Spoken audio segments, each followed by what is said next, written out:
Bonjour à tous et bienvenue dans une nouvelle vidéo. Après le long débrief de la saison de Ferrari hier, on s'attaque à celui de Renault, un sujet également épineux. L'année 2020 des hommes de Cyril Abiteboul est-elle une réussite? C'est la question du jour.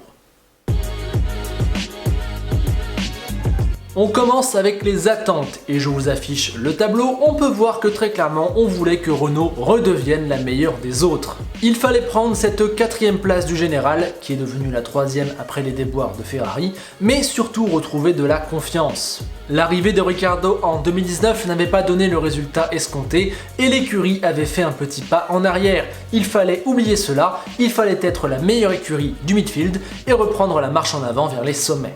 Côté pilote, Ricciardo avait pris un petit coup en 2019, il devait alors se racheter et tirer l'équipe vers le haut. Quant à Ocon, c'était super excitant de le voir revenir. Dans un premier temps, il fallait s'adapter, puis ensuite on avait hâte de savoir ce qu'il avait dans le ventre. Son passage chez Force India avait été prometteur. Face à Ricciardo, on allait avoir une belle valeur de comparaison. Cette année, chez Renault, il fallait retrouver l'élan positif qui s'était un peu brisé l'an dernier. En 2020, fini les erreurs, fini les mauvais développements, on repart de l'avant et on va chercher des gros résultats. Y sont-ils parvenus? C'est ce qu'on va voir maintenant. Renault est arrivé en Autriche avec un sentiment mitigé. Sur la piste, 2-3 dixièmes avaient été gagnés, c'est bien mais c'est pas non plus sensationnel, et l'écurie était toujours derrière McLaren et s'était même fait doubler par Racing Point. En gros, comme l'an dernier, Renault jouait les 10-8e places, pas mieux. Un Ocon un peu en galère prendra 4 dixièmes en qualif et passera la course entre la 16e et la 12e place. Ricciardo lui devra abandonner alors qu'il se battait pour des petits points. Finalement, à la faveur de cette fameuse fin de course, Ocon sera très solide et ira chercher les 4 points de la 8e place pour son Grand Prix de retour. En Styrie, le Français se qualifie 5e sous la pluie, mais doit renoncer en course sur problème mécanique. Ricciardo lui tenait la 6e place, mais sera victime de la fin de course. D'abord honteusement poussé dehors par Stroll, je ne comprends toujours pas qu'il n'y ait pas eu de pénalité, il verra Norris revenir comme une balle. Renault prend donc seulement 4 points sur cette course alors que 10 ou 12 étaient prenables. C'est dur. Même pattern en Hongrie, Ocon est dans le dur, loin des points et Ricciardo en obtient 4. Du coup, à ce moment-là, le bilan est clairement mitigé, on sent un peu de progression mais c'est pas non plus totalement dingue et il y a toujours McLaren et désormais Racing Point devant. Le premier rendez-vous à Silverstone apportera beaucoup d'espoir et le premier gros résultat. En mettant les deux voitures en Q3, Renault se donne les meilleures chances. Avec son gros rythme dans le midfield, Ricciardo profitera des abandons de Sainz et Bottas et passera Norris pour aller chercher la P4. Dans le même temps, Ocon a été solide et décroche le 6e spot. 4e et 6e après un week-end maîtrisé, Renault tient son résultat référence. Malheureusement, derrière, il y aura moins de réussite sur le 2e meeting britannique, où un spin de Ricciardo et une stratégie assez moyenne n'offriront que les 4 points de la 8e place d'Ocon. Et en Espagne, ce sera pas bon du tout, aucun point et 2 voitures bloquées en Q2. Et puis viendra Spa, le meilleur Grand Prix de la saison pour Renault, 4e et 6e en qualif, 4e et 5e avec le meilleur tour en course. Clairement, Renault était la 3e écurie du plateau ce jour-là et est revenu à 1 point de Racing Point et 7 de McLaren. Donc là, à ce moment-là, on se dit ok, c'est bon, ils ont toutes les cartes en main pour grimper très très haut. Logiquement, l'écurie se pointe à Monza avec de grosses ambitions, notamment grâce à son moteur. Mais rien ne va aller, que ça soit le rythme, la stratégie ou l'effet de course, jamais ils ne tireront leur épingle du jeu. Finir 6e et 8e est clairement une déception, d'autant plus qu'une AlphaTauri a gagné, que les McLaren sont 2e et 4e et que Stroll est 3e. Il n'y a qu'à écouter la radio d'Ocon pour comprendre la frustration. C'est un rendez-vous manqué. P8 from P12, that's not bad at all. Daniel P6, good points for the team again. Well done, mate. I disagree. I think we missed out completely this race.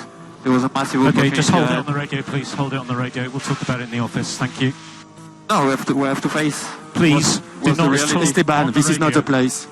Nouvelle déception la semaine suivante au Mugello. D'abord, Ocon est encore victime d'un problème mécanique. Puis, après une course où il se sera battu tout du long pour le podium, Ricciardo voyait la 3e marche s'offrir à lui après le crash de Stroll et était même passé 2e au restart.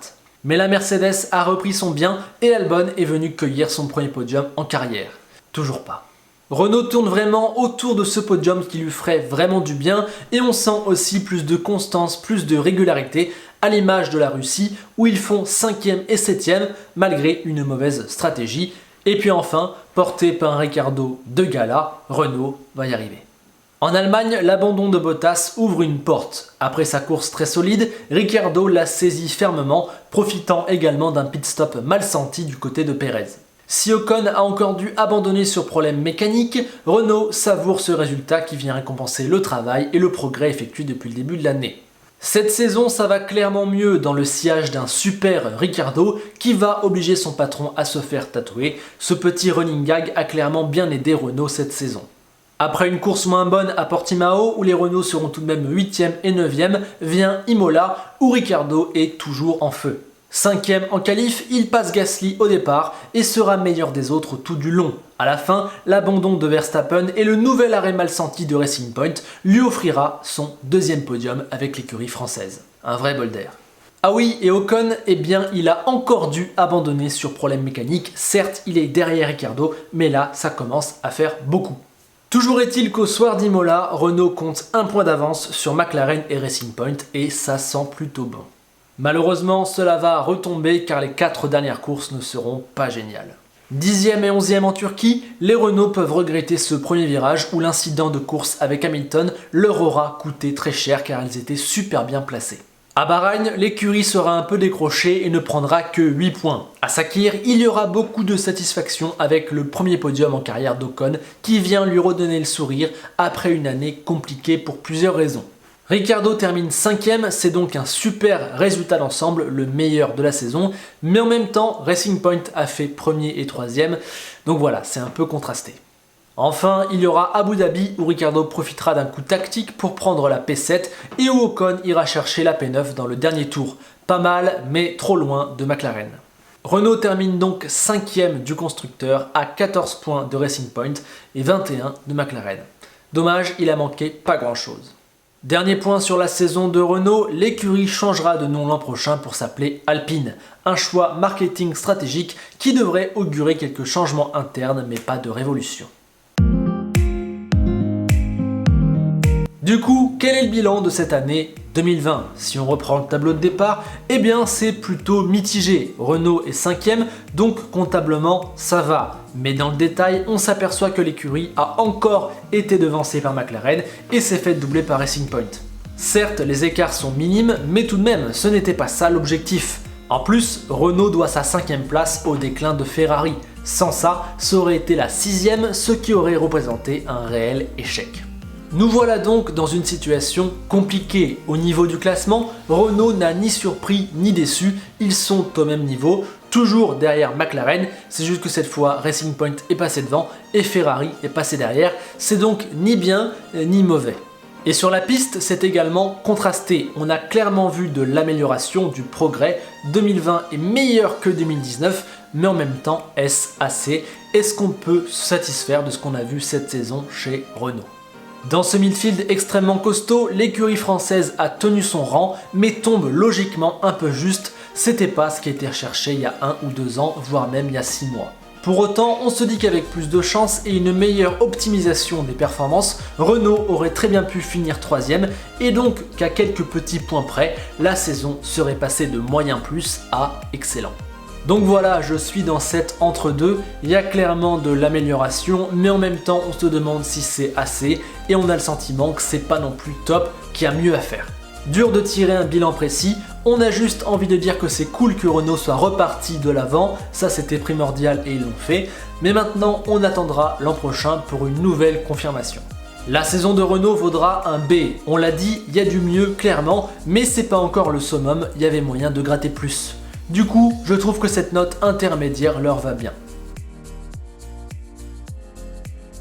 Passons désormais aux pilotes. Ont-ils tenu leurs objectifs ? Pour Ricciardo, c'est franchement un oui. Après une année 2019 plus en demi-teinte où quelques doutes étaient apparus, cette saison il a été très fort. Il est avec Pérez l'un des pilotes de la saison. Avec ses 2 podiums, mais surtout sa régularité dans l'excellence, il a clairement porté Renault. Il n'y a pas grand chose à dire de plus, c'était excellent.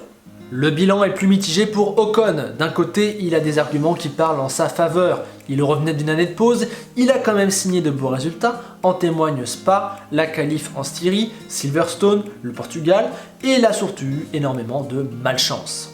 Mais on est quand même aussi en droit d'en demander un peu plus. Une fois le temps d'adaptation passé, Esteban a quand même un peu galéré, on s'attendait à ce qu'il soit plus devant, et il y a des week-ends où il était clairement trop en retrait. Cela se voit dans le tableau de comparaison avec Ricciardo. Les duels en points et courses méritent quand même d'être relativisés vu la malchance du français, mais l'écart se voit surtout en qualification avec ce 15-2. Malgré tout, l'écart moyen n'est que de 10e et selon moi, il représente bien la saison d'Esteban. Malchanceux, loin dans les chiffres, mais un peu moins loin dans les faits détaillés. 2 dixièmes sur Daniel Ricciardo pour une saison de retour, c'est pas mal. Le podium vient lui redonner de la confiance. Malgré tout, on en attendra un peu plus l'an prochain où il faudra réellement qu'Esteban sorte les dents, surtout face à Fernando Alonso. Qu'attendre de Renault ou plutôt d'Alpine en 2021 ? Eh bien je pense tout simplement d'être dans ce midfield, de se bagarrer et d'en ressortir vainqueur.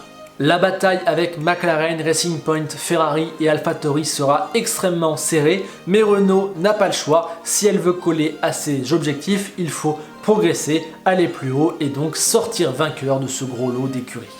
En plus, le changement de nom en Alpine et l'arrivée d'Alonso vont apporter une nouveauté et des attentes. Le pilote espagnol revient pour viser des choses très grandes en 2022, mais nul doute qu'en 2021, il voudra déjà aller chercher le mieux possible, c'est-à-dire à minima des podiums et la place de meilleur des autres. Cette arrivée va booster l'équipe, lui apporter un renouveau, la pousser vers le haut, l'obliger à monter d'un cran, mais attention, il faudra aussi résister à la pression et se montrer digne d'un pilote comme Fernando Alonso. On attendra aussi qu'Ocon apporte plus de points, bref, j'ai un peu envie de dire qu'en 2021, Renault a tout approuvé, il faut aller très haut. Et vous, qu'avez-vous pensé de la saison de Renault ? La mettez-vous également dans la catégorie B comme je l'ai mise ? Qu'avez-vous pensé de Ricciardo, d'Ocon ? Qu'attendez-vous pour l'an prochain ? Qu'attendez-vous aussi pour 2022 ? Bref, continuons la discussion dans les commentaires. Cet épisode sur Renault a clairement été le plus dur à écrire de toute la série, car comme je l'ai dit, il y a du positif, il y a du négatif, et c'est très dur d'avoir une vision globale et un bilan définitif sur la saison de Renault. J'espère quand même que la vidéo vous aura plu. Si c'est le cas, vous connaissez la musique, abonnement, like, allez-y. Allez, désormais nous avons réellement passé la moitié des bilans. On se retrouvera demain pour l'entrée dans le top 4 avec Racing Point. D'ici là, portez-vous bien et on se quitte ce soir avec la phrase d'Enzo Ferrari qui nous dit que si tu veux gagner en Formule 1, c'est bien de revenir mais il va falloir faire doucement, étape après étape. Message visé. À bientôt.